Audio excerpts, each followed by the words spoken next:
Hoy aprendí algo de Dios y es que muchas veces me he preguntado cómo es que hay personas que cuando las ves siempre parecen felices. He visto cómo tienen abundancia en sus vidas y cómo parece que en todo les va bien. Pero también he visto a personas que, a ver, no se ven muy económicamente abundantes, pero son igualmente felices. Quizás no tienen mucho dinero, pero van felices igual, de todas formas. Por otro lado, he visto a personas que parecieran estar como molestas, o angustiadas, o tristes en algunas situaciones, en el trabajo, la universidad, en la escuela, o por supuesto que en la calle. He visto personas mayores de ese modo, jóvenes y hasta incluso niños. Lo más curioso para mí es que no solamente se ven como si les faltara algo material. De hecho, he visto muchas personas con mucho dinero o, a ver, supuestamente exitosas que tienen una cara de cansados con la vida, de mal humor, como que son agresivos. En los cruces y en las calles, por ejemplo, he visto unas camionetas y unos autos pero fabulosos, sus pilotos vistiendo de primera línea, pero su cara triste y amargada. Entonces, por eso me pregunto, ¿por qué se observa un contraste tan marcado?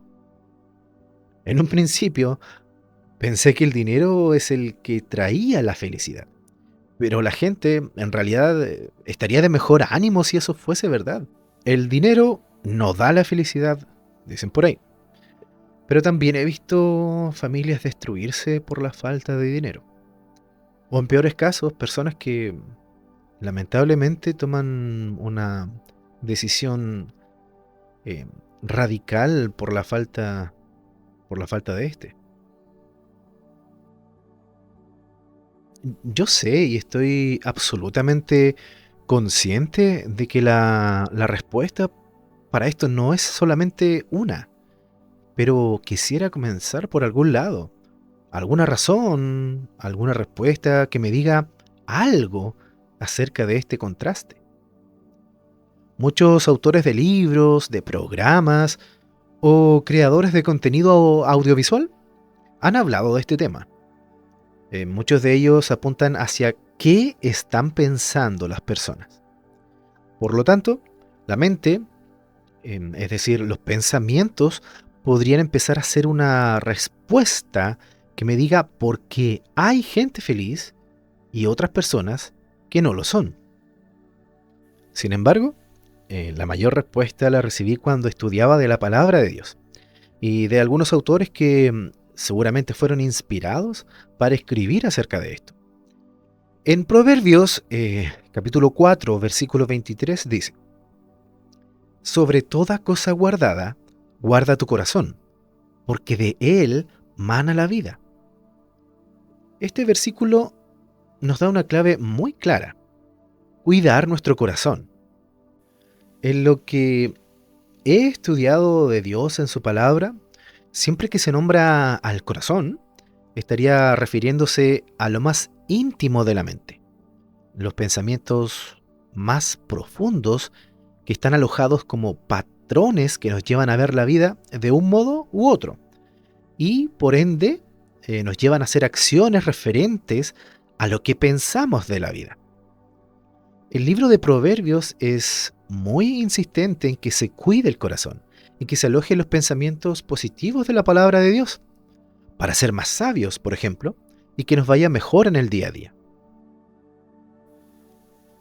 Pero, ¿por qué es tan importante nuestro corazón? Me refiero a nuestros pensamientos en nuestra mente. El corazón o nuestros pensamientos pueden hacer realidades que nosotros notamos como la realidad de la vida.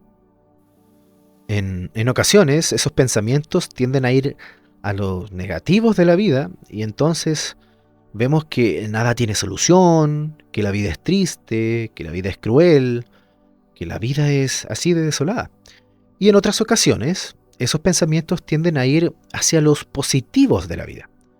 Entonces vemos la luz del día como algo tan necesario. Vemos los colores de cada cosa. Disfrutamos de una simple caminata, por ejemplo. Disfrutamos del tiempo con la familia y también disfrutamos del trabajo y de un sinfín de cosas buenas. Jesús enseñó del poder de los pensamientos en nuestro corazón, porque eso da la convicción que diariamente necesitamos para hacer las cosas. Eso da como resultado lo que en realidad creemos.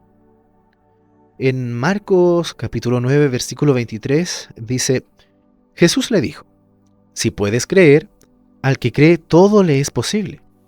Él mismo lo ejemplificó tan certeramente de esta forma.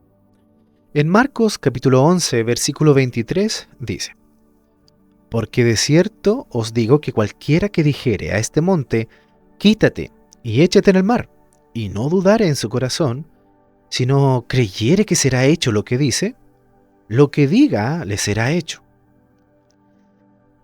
Algunas personas dirán que en realidad les falta tal o cual cosa para ser felices y que cuando las tengan, entonces ahí sí se mostrarían felices. Pero según lo que he aprendido, ¿cómo decirlo? El procedimiento, el método es al revés. Necesito pensar en las cosas que me faltan como si ya las tuviera, porque entonces así lo creería de verdad. Por ende, recibiría los resultados de lo que estoy pensando. Si los pensamientos con convicción son tan poderosos que podemos mover montañas cuando no dudamos de que será hecho lo que decimos, entonces también son poderosos para hacer que las cosas pasen en la vida de uno mismo. Por lo mismo, no vale la pena afanarse por lo que tengo o lo que no tengo, más bien, ¿cierto? E incluso no afanarse por el futuro. Lo mejor que puedo hacer en este momento, en este preciso momento, es empezar a poner en mi mente esos pensamientos positivos de la palabra de Dios. Y eso me llevará a entender, por ejemplo, qué es la oración y para qué sirve. Y entonces recibir con gozo todo lo demás. En Mateo capítulo 6, versículo 33 dice, mas buscad primeramente el reino de Dios y su justicia, y todas estas cosas os serán añadidas. El reino de Dios está disponible para nosotros.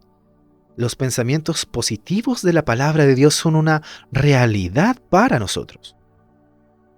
Muchas personas no muestran felicidad ni gozo porque olvidan esta verdad. Algunos sufren por no tener cosas. Hay otros que se lamentan por el pasado. Y otros se afanan al punto de tener ansiedad por el futuro. Pero la verdad es que está disponible no ser esclavos de los pensamientos negativos, ni de ningún negativo que interfiera con nuestro uso. Porque la verdad es que hemos sido liberados. Ese sería un buen tema para un próximo video. Lo que sí puedo decir es que comencé a entender la respuesta a la pregunta que me hacía. Tal como dije, es muy probable que no sea solamente una sola respuesta, pero al menos ya voy teniendo luces al respecto. Proverbios capítulo 15, versículo 13 dice, el corazón alegre hermosea el rostro, mas por el dolor del corazón el espíritu se abate. Voy a empezar a poner atención a mis pensamientos. ¿Para qué? Para ver los resultados de cuidar mi corazón y así ser feliz.